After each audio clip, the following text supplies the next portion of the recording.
warahmatullahi wabarakatuh.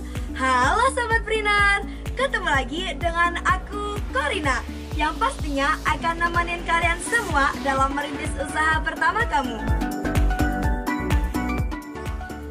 Oke teman-teman, hari ini saya berada di rumah produksi jamur tiram milik Kak Ulin.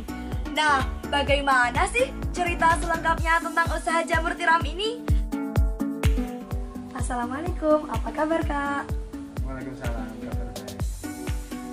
Bisa diceritakan bagaimana sih latar berdirinya usaha jamur tiram ini? Ya, dari awalnya sih berdiri memang hanya cari kesibukan ya, itu waktu kuliah, kemudian mengisi waktu luang dari teman yang punya SMP. Saya begitu minum ternyata malah dikasih modal, jadi saya cuma modal tempat sama rak-rakannya kayak gitu. Ya, dari sana kemudian bagi hasil, akhirnya jalan sampai sekarang sih. Nah, motivasi mendirikan usaha jamur ini apaan sih? Mulai dari memang semangat mencari ya, maksudnya kalau bagi saya itu namanya muda, kemudian masih banyak waktu luang, itu kalau bisa ya waktunya nggak nganggur, yang bisa bermanfaat untuk diri kita sendiri, selebihnya ya untuk orang lain.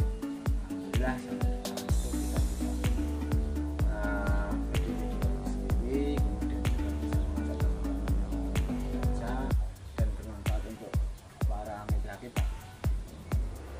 Tahun berdirinya usaha ini dari kapan? Awal itu saya semester 2, kurang lebih ya di 2000. Saya dari 2014 kita mulai, 2015 itu sudah punya bisnis, 2015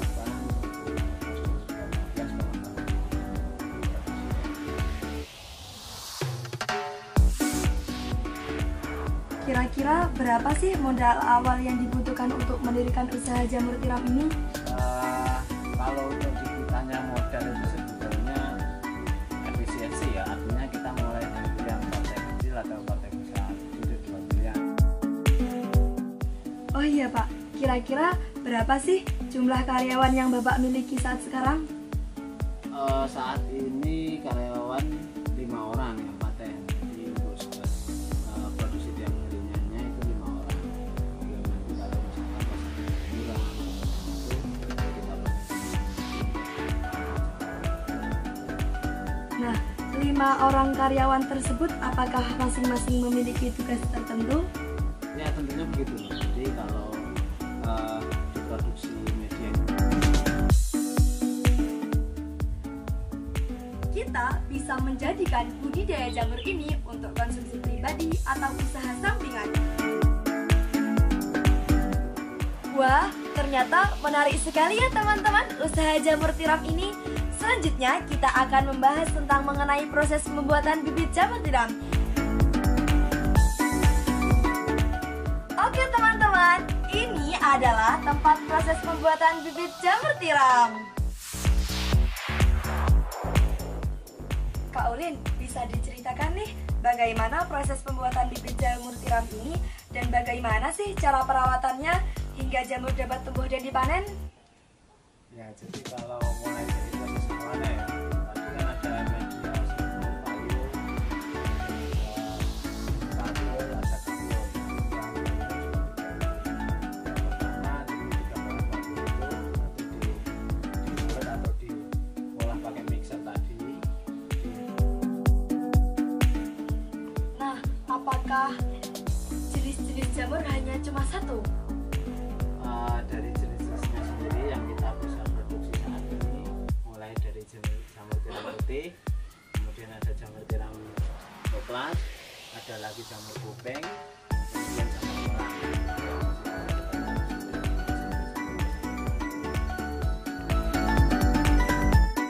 Nah, dari hasil jamur itu tadi biasanya dijual kemana saja nih? Untuk pendistribusiannya jamur sendiri ya, mulai dari pasar sampai ke buyer ya. Kemudian yang kedua ke olahan, mulai dari jamur crispy, keripik jamur, rumah makan, kemudian ya di lingkungan lah.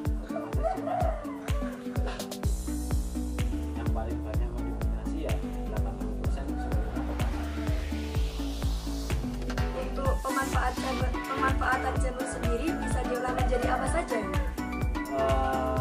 Yang paling banyak itu yang mendominasi ya jamur crispy. Itu terlalu ya, yang paling banyak itu sih jamur crispy. Kodok jamur, oseng jamur, dan sebagainya. Yang menjadi produk kita sendiri itu ada jamur crispy, ada kodok jamur, bisa jamur, tahu jamur.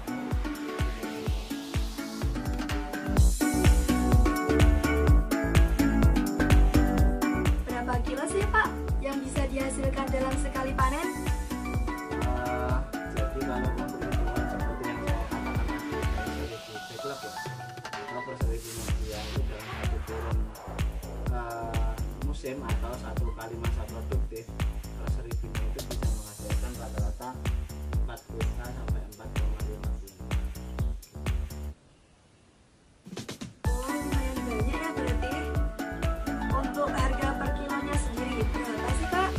Jadi kalau untuk bawang putih itu rata-rata di semua pasar di Indonesia di angka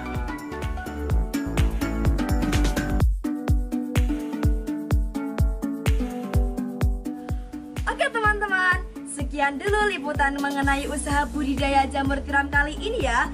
Semoga bisa menjadi inspirasi buat sobat trainer semuanya dalam memulai usaha ya. Sampai ketemu lagi di inspirasi-inspirasi menarik lainnya. See you and the next attempt. Wassalamualaikum warahmatullahi wabarakatuh.